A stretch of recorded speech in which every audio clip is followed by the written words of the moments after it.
I'm entering now my 6th year in office, and for each of these years I have given my absolute all.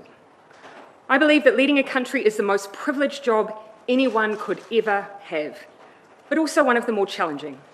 You cannot and should not do it unless you have a full tank, plus a bit in reserve for those unexpected challenges. This summer, I had hoped to find a way to prepare not just for another year, but another term, because that is what this year requires.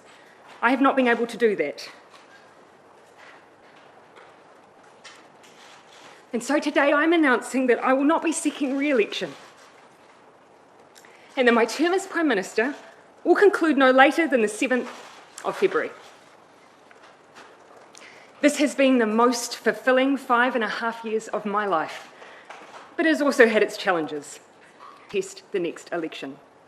In fact, I'm not leaving because I believe we can't win the election, but because I believe we can and will, and we need a fresh set of shoulders for that challenge.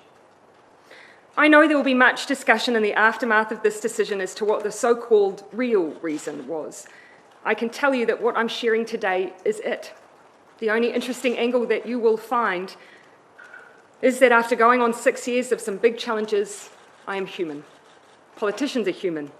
We give all that we can for as long as we can, and then it's time. And for me, it's time.